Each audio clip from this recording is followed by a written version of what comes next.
Hello friends, आज हम लोग क्लास 12th का जो ये इंटरमीडिएट यानी 2012-22 का जो एनुअल एग्ज़ाम है उसका मॉडल सेट जो इंग्लिश का निकला है उसका हम लोग ग्रामर सेक्शन जो है वो डिस्कस करेंगे आज।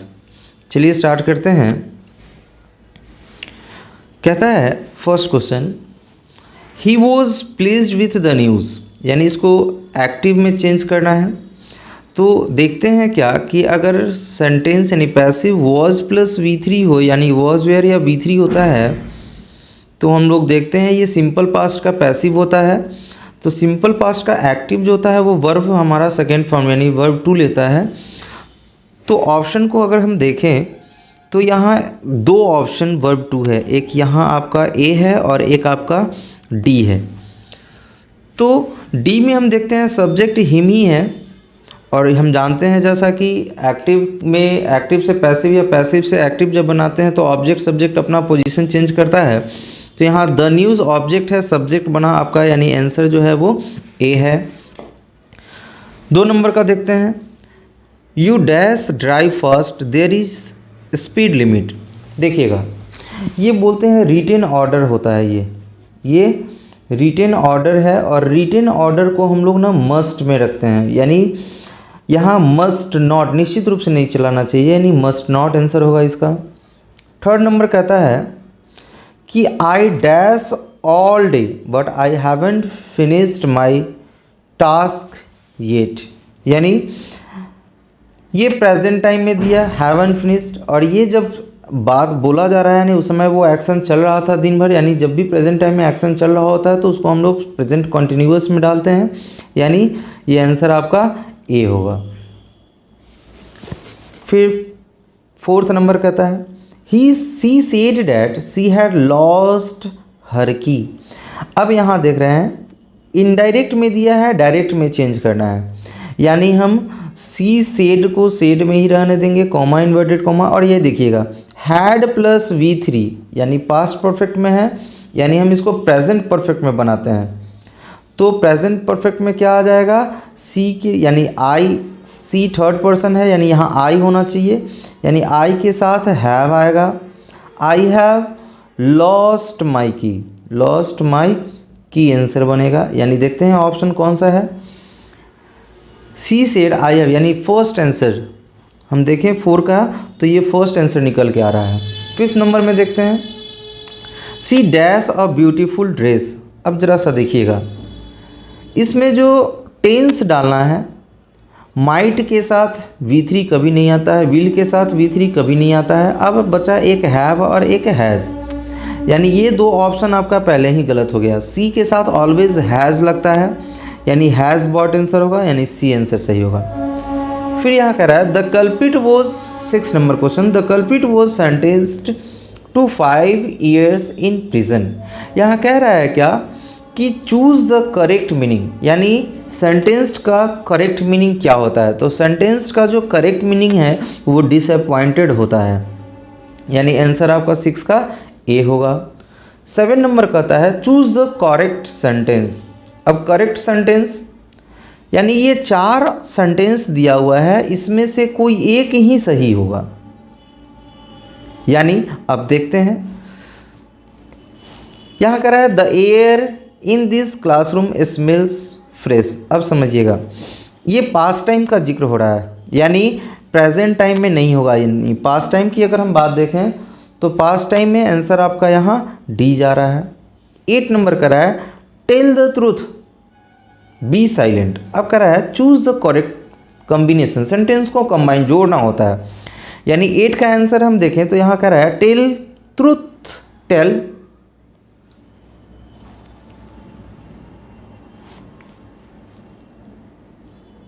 यहाँ ट्रूथ टेल और बी साइलेंट। जरा सा देखिएगा ट्रूथ सेंटेंस यानी जब भी स्टार्ट होता है इम्परेटिव सेंटेंस तो V1 से होता है, यानी ये V1 है नहीं, यहाँ भी V1 नहीं है, टेलिंग V4 है ये, यानी आंसर 8 का कौन जाएगा, डी। यहाँ टूल द ट्रूथ और बी साइलेंट, या तो सही बोले नहीं तो चुप रहे, यानी आंसर आपका डी जाएगा। 9 नंबर देखते हैं 9 नंबर कहता है ही dash of the deal at the last moment. अब यहाँ देखिएगा करेक्ट ऑप्शन यहाँ कह रहा है कि करेक्ट ऑप्शन यहाँ ना एक्ट ऑन होगा। एक्ट ऑन का मतलब होता है पर चलना, और आस्क फॉर मतलब होता है डिमांड करना। तो यहाँ आंसर आपका 9 का ए जाएगा। और सोल्जर्स 10 नंबर देखते हैं। और soldier should value honour dash life. अब यानी हम अगर 10 नंबर की बात करें यहाँ पे तो देखिएगा सोल्जर्स को ना हमेशा वैल्यू मिलना चाहिए आफ्टर द लाइफ, यानी आंसर आपका प्रीपोजिशन आफ्टर जाएगा। 11 नंबर का रहा है choose the correctly spelled word, यानी इसमें से करेक्ट स्पेलिंग चुनना है, एक ही होगा। हम देखते हैं यहाँ सप्लाई, यानी 11 नंबर का होता है सप्लाई, एंड सप्लाई का मतलब होता है आपूर्ति करना, और यही आपका आंसर सही है, बाद बाकी गलत है। 12 नंबर का रहा है कि बैरिन का ना सिनोनिज्म यानी समान अर्थ ढूंढना है। तो याद रखिएगा स्ट्राइल का मतलब होता है ना बैरल का ठीक अपोजिट मीनिंग, यानी बचत जो होता है ना, ये आपका स्ट्राइल इसका करेक्ट मीनिंग है। फिर कह रहा है give one word substitution one who eats flesh, जो मांस खाता है उसको क्या बोलते हैं, तो उसको हम लोग कैनिबल बोलते हैं, यानी आंसर सी होगा। 14 नंबर कह रहा है the rise and fall dash caused by the storm. अब यहाँ देखिएगा ये सब्जेक्ट वर्ब एग्रीमेंट का क्वेश्चन है। राइज एंड फॉल जब एक साथ आता है ना तो ये सिंगुलर, यानी दोनों एक साथ हमेशा आते रहता है, यानी ये सब्जेक्ट सिंगुलर होगा तो वर्ब भी सिंगुलर लेगा, यानी इसके अकॉर्डिंग आंसर आपका ए होगा। 15 नंबर कहते हैं देखिए his garden is very large. अब क्या कह रहा है कि करेक्ट एंटोनिज्म, एंटोनिज्म बोलते हैं क्या, अपोजिट मीनिंग। तो अपोजिट मीनिंग जो है लार्ज का स्मॉल होता है, यानी आंसर आपका 15 का ए होगा। 16 देखते हैं he said to me you needn't wait. अब यहाँ देखते हैं, देखिएगा जरा सा इसको इनडायरेक्ट में चेंज करना है। सेड टू यानी रिपोर्टिंग वर्ब जब पास्ट में होता है तो हम लोग टोल्ड में चेंज करते हैं, यानी ऑप्शन को अगर देखें बाद बाकी हम लोग नहीं डिस्कस करेंगे, यहीं से हमारा आंसर निकल जाता है। यानी सेड टू को टोल्ड में, तो ऑप्शन अगर देखें तो बी सी और डी में टोल्ड है ही नहीं, यानी आंसर आपका ए हो गया। 17 कह रहा है कि choose the correctly spelled word, यानी जो सही, यानी कहीं से भी गलत ना हो, एकदम सही वर्ड जो है वो चुनना है। यानी हम देख रहे हैं नेसेसरी का स्पेलिंग बिल्कुल सही है यहाँ, यानी डी आंसर है। 18 कह रहा है try to come dash hour before the class starts. अब यहाँ आते हैं, यहाँ आर्टिकल यूज़ करना है, और आर्टिकल मीन्स आवर, HOUR, यानी इसका प्रोनाउंसिएशन ना आवर जाता है, और हम जानते हैं कि एन का यूज जो है ना वो वॉवेल साउंड्स के साथ करते हैं, तो साउंड्स आपका आ रहा है, यानी एन आवर आंसर होगा। 19 number one of the teachers dash. 19 number question कर रहा है कि one of the teachers dash next door to my uncle. अब यहाँ कहते जब भी ये भी आपका वन सब्जेक्ट वर्ब एग्रीमेंट से है, कहता है कि वन ऑफ द, अगर ये सब सेंटेंस हो वर्ड हो और उसके बाद अगर सब्जेक्ट सिंगुलर होगा तो सिंगुलर वर्ब लेगा, और प्लूरल हो तो प्लूरल वर्ब लेगा।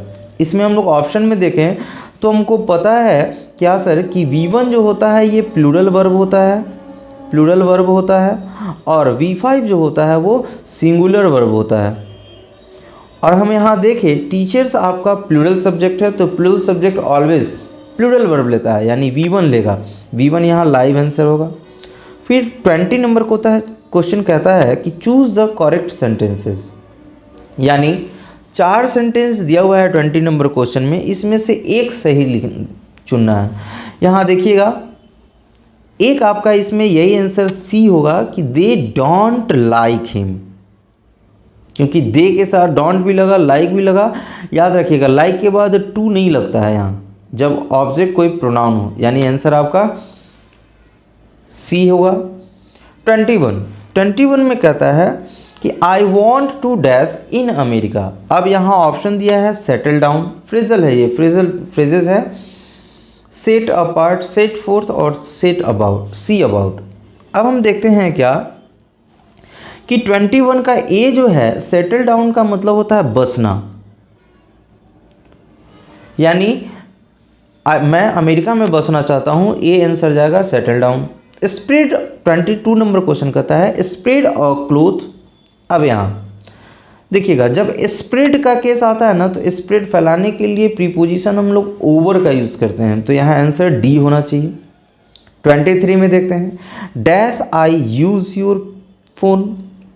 अब हम परमिशन मांग रहे हैं, तो परमिशन जो है ना वो हम लोग पोलाइटली मे से भी मांगते हैं, या फॉर्मल हम परमिशन मांगे तो मे से मांगते हैं, यानी आंसर आपका मे होगा। Shut all the doors, 24 number question कहता है कि शट ऑल द डोर्स, यानी इसको पैसिव में चेंज करना है, सभी गेट को लगाइए, यानी ऑर्डर है। तो ऑर्डर करना हम लोग स्टार्ट करते हैं लेट से, फिर सब्जेक्ट डालते हैं, फिर बी डालते हैं और फिर वर्ब का थर्ड फॉर्म। इस अकॉर्डिंग से चले तो 24 का आंसर आपका ए निकल के आ रहा है। 25 देखते हैं तिब्बत इज डैश। अब यहाँ प्रीपोजिशन यूज़ करना है, द नॉर्थ ऑफ अमेरिका, तो Tibet is at the north of America, यानी आंसर ए होगा। 26 द पुअर लेडी पॉइजन्ड। अब यहाँ देखिएगा बेस्ट ऑप्शन कर रहा है, यानी एम्फैटिक प्रोनाउन यूज़ करना है, तो पुअर लेडी सिंगुलर है और सिंगुलर के साथ साथ लेडी यानी सी, तो सी का हरसेल्फ होता है, यानी आंसर आपका ए होगा। 27 नंबर क्वेश्चन कहता है कि we should dash our elders. तो अब यहाँ हम लोग देखते हैं क्या कि शुड यानी मॉडल ऑक्सिलरी के बाद यूज़ होने वाला वर्ब जो होता है वो ऑलवेज V1 होता है, तो रिस्पेक्ट आपका डी V1 है, यानी आंसर आपका डी होगा। 28 नंबर क्वेश्चन देखते हैं, ये आपका क्वेश्चन टैग का क्वेश्चन है, क्वेश्चन टैग का है। तो याद रखिएगा जब भी सेंटेंस लेटेस्ट से स्टार्ट होता है ना तो हम लोग जो क्वेश्चन टैग बनाते हैं तो उसका ऑलवेज सैलवी बनता है, सैलवी, यानी आंसर ए होगा। 29 कहता है सी डैश हर हैंड। अब यहाँ देखते हैं कि वेव करना यानी हाथ हिलाना, तो वेव मीन्स यानी 29 का आपका डी जाएगा। 30 में आते हैं, फिर आते हैं ये सब्जेक्ट वर्ब अग्रीमेंट का है, a large number of cattle. अब यहाँ याद रखिएगा फिर यहाँ जो a large number of, a half of, ये सब रहता है, तो उसके बाद जो भी सब्जेक्ट होगा ना उसके अकॉर्डिंग हम लोग वर्ब को डालते हैं। तो कैटल यहाँ सिंगुलर वर्ब है, इसलिए इसका आंसर ईज आएगा, यानी आंसर हो जाएगा 30 का ए। 31 देखते हैं the committee dash divided on the issue. अब कमिटी है ना सर, ये कमिटी जो होता है ना ये द कमिटी प्लूरल सेंस देता है, इसलिए इसके साथ वेयर जाएगा, यानी आंसर हो जाएगा बी। 32 नंबर क्वेश्चन देखते हैं where there is a smoke there is fire, यानी जहाँ आग लगता है ना धुआं उठता है, वहाँ मतलब जहाँ आग लगता है वहीं धुआं उठता है, यानी इसको निगेटिव सेंटेंस बनाते हैं क्या कि there is no smoke without fire, यानी आंसर आपका ए होगा। 33 में देखते हैं राधा सिंग्स। अब यहाँ डिलाइटफुली यानी एडवर्ब यूज़ होगा, और हमको पता है कि एडवर्ब जो है उसके लास्ट में नहीं, जो भी वर्ड होता है उसके लास्ट में LY लगता है, यानी आंसर आपका सी चला जाएगा। 34 में देखते हैं choose the incorrect sentence. Incorrect गलत चुनना है। अब यहाँ देखिए सिंपल सा सी नंबर हम यहाँ पता चल रहा है कि कैन मॉडल ऑक्सिलरी के बाद सक्सीड, यानी ये सही है। We are sorry about that man, ये भी सही है। His father insisted on playing, ये भी सही है। He has no influence on मी।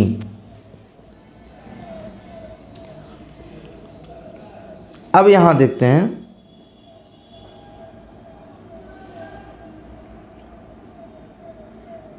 इसका आंसर जो होगा आपका ए होगा। 35 डैश योर स्टेटमेंट, यहाँ वर्ब डालना है सर, वर्ब यानी ये ऑर्डर है, ऑर्डर ऑलवेज V1 से स्टार्ट होता है, यानी फिनिश योर स्टेटमेंट, यानी 35 का ए आंसर होगा। 36 में कहता है करेक्ट ऑप्शन यानी करेक्ट जो वर्ड है उसको चुनने के लिए, तो हम देखते हैं यहाँ कंप्लेन का स्पेलिंग बी, आंसर बी सही होगा। 37 में देखते हैं he was placed dash two girls. अब यहाँ ये जब दो पर्सन के बीच अगर बात हो तो दो पर्सन के बीच के लिए हम लोग बिटवीन का यूज़ करते हैं, यानी आंसर आपका सी होगा।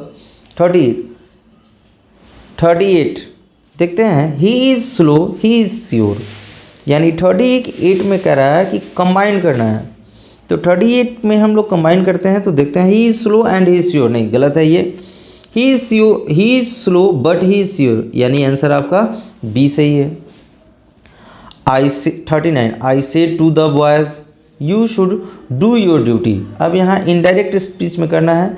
अब हम यहाँ देखते हैं फिर सेड टू V2 है तो सेड टू को टोल्ड में चेंज करते हैं। अब आइए टोल्ड वाला ऑप्शन में आपका डी है, यानी देखते हैं I told the boy that, ठीक है, डैट यू यानी they should do their duty, यानी आंसर डी होगा।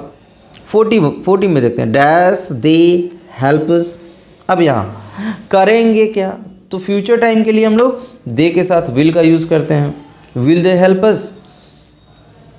41 कहता है the dash of our school is very strict, यानी प्रिंसिपल, तो प्रिंसिपल यानी इस प्रिंसिपल का मतलब हो जाता है सिद्धांत, और PAL जो होता है ना इसका मतलब होता है प्रधानाचार्य, यानी प्रधानाचार्य, यानी आंसर आपका डी होगा। 42 में देखते हैं dash milk is good for health. अब यहाँ देखिए वर्ब चुनना है और B1 यहाँ नहीं होगा बिकॉज ड्रिंकिंग होगा, ये जीरंड का केस है, आंसर बी, ये आपका जीरंड यूज़ होगा यहाँ। 43 चूज़ द करेक्ट सेंटेंसेस। अब यहाँ आते हैं, एक चीज़ याद रखिएगा कि work hard list you should fail, याद रखिएगा करेक्ट एक यही है बिकॉज लिस्ट के साथ ऑलवेज शुड लगता है, और जब लिस्ट आए ना तो आगे वाला जो सेंटेंस होता है ना उसके वो ऑलवेज अफर्मेटिव में रहता है, अफर्मेटिव होता है, बिकॉज लिस्ट का मतलब ही होता है कहीं ऐसा ना हो, कहीं ऐसा ना हो, यानी आपका आंसर बी जाएगा। 44 देखते हैं। 44 कहता है क्या, what are the main ingredients dash this dish. अब यहाँ आते हैं, ये जो इंग्रेडिएंट्स है ना इसके साथ ऑलवेज ना ऑफ सी लग, यानी प्रीपोजिशन ऑफ लगता है, फिक्स प्रीपोजिशन है। 45 कहता है क्या, dash Alps are the longest mountain in Europe. अब यहाँ आते हैं, एल्प्स जो है ना ये माउंटेन का सीरीज़ है, तो माउंटेन के सीरीज़ के नाम के साथ ना ऑलवेज द लगता है, यानी आंसर सी होगा। 46 choose the correct spelled word, यानी इसमें ना स्पेलिंग चुनना है जो सही है। ड्यूरेशन DURATION होता है, यानी ए होगा। 47 में आते हैं, दिस बॉक्स कंटेंस 12 पॉइंट्स, इसको पैसिव में बनाना है, यानी हम अगर बात करें तो यहाँ क्या बनेगा 12 पॉइंट्स। अब 12 पॉइंट्स सब में है। अब याद रखिएगा कंटेन ना अपने साथ कंटेंट इन होता है, कंटेंट अपने साथ प्रीपोजिशन इन लेता है, यानी यहाँ कंटेंट बाई है, यानी ये दोनों ऑप्शन पहले ही गलत हो गया, यहाँ ये होगा नहीं। थर्ड नंबर में आते हैं कंटेंट इन, यानी सॉरी फोर्थ डी आंसर होगा। 48 में one who speaks for others, जो दूसरों के लिए बोलता है ना वो स्पोकमैन कहलाता है, यानी ए आंसर होगा। द सिनोनिज्म ऑफ ईयरली, ईयरली का समान अर्थ यानी क्या होता है, एनुअल होता है, यानी आंसर सी होगा। 50 में कह रहा है the door has been broken, यानी the door has been broken, इसको एक्टिव में करना है। अब यहाँ बाय ना एजेंट नहीं पता, यानी कोई तोड़ने वाला कोई इंसान होगा, तो यहाँ हम लिख सकते हैं someone has broken, yes passive form present perfect का, तो बी आंसर जाएगा। 51 कहता है कि द एंटोनिज्म ऑफ वाइड, वाइड यानी चौड़ा, और उसका एंटोनिज्म यानी अपोजिट मीनिंग क्या होता है? तो एंटोनिज्म जो वाइड का होता है वो नैरो यानी चौड़ा का पतला होता है, यानी आंसर आपका डी होगा। 52 में देखते हैं, we arrive dash the station an hour late. अब यहाँ आते हैं, प्रीपोजिशन अराइव्ड एट होता है always. This is a dash house, correct option चुनना है 53 में। तो करेक्ट ऑप्शन इसमें स्पेसियस होगा। स्पेसियस का मतलब होता है जिसमें जगह जो हो बहुत ज़्यादा है, यानी आंसर ए हुआ। 54 में देखते हैं, सी हैज़ंट डैश मनी। अब यहाँ हैज़ंट यानी सेंटेंस जब निगेटिव हो तो इन सभी वर्ड के साथ याद रखिएगा, निगेटिव वर्ड में ना ये जितने भी है ना, ये निगेटिव में न यूज़ करके एनी यूज़ होता है, यानी निगेटिव वर्ड में एनी का कोई का, यानी आंसर आपका सी जाएगा। 55 में देखते हैं, ही लिव्स डैश अवे। अब 55 में ना फर्दर यानी आंसर सी जाएगा। फर्दर अवे का मतलब दूर। Choose the odd one out 56 में करता है, इसमें से अलग कौन है? तो जरा सा देखिए, ब्यूटीफुल, नाइस और चार्मिंग, तीनों का मतलब होता है समान यानी इक्वल होता है, यानी सब सुंदर के सेंस में यूज़ करते हैं। बेगिंग का ना अलग होता है, यानी आंसर आपका डी होगा। 57 में देखते हैं, India will become dash super power shortly. यहाँ आर्टिकल यूज़ करना है सुपर पावर यानी a super power. 58 number, how many dash are available for the spectators. समझिएगा, स्पेक्टेटर्स का मतलब होता है दर्शक, और दर्शक के लिए ना मैप की ज़रूरत नहीं होती है, मेन्यू की ज़रूरत नहीं होती, कार्ड की ज़रूरत नहीं होती, यानी किसका? टिकट्स, यानी दर्शक को देखने के लिए कोई भी चीज़ टिकट्स चाहिए होता है, यानी आंसर आपका डी जाएगा। 59 कहता है, I must dash my shoes maintain. अब यहाँ देखिए, मस्ट आपका मॉडल ऑक्सिलरी है, और मॉडल ऑक्सिलरी के बाद फिर हम V1 का यूज़ करते हैं। इसमें V1 ना सिर्फ हैव है, यानी हैव का V1 have, had, had, having, has verb form होता है, तो हैव V1 है, यानी आंसर आपका डी होगा। और 60 नंबर क्वेश्चन है, ये आपका ग्रामर का लास्ट क्वेश्चन है। कहता है, I shall be absent dash tomorrow.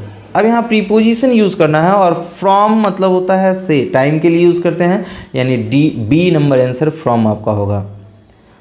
Grammar इतना ही क्वेश्चन था, और इतना का डिस्कस हम लोगों ने कर लिया है। इसके बाद जो है वो लिटरेचर सेक्शन आता है, ऑब्जेक्टिव। तो लिटरेचर सेक्शन का हम लोग ऑब्जेक्टिव जो है वो नेक्स्ट वीडियो में डालेंगे। आज के लिए इतना ही। Thank you for watching this video. अगर वीडियो हमारा अच्छा लगा हो तो लाइक और सब्सक्राइब ज़रूर कीजिएगा। Thank you.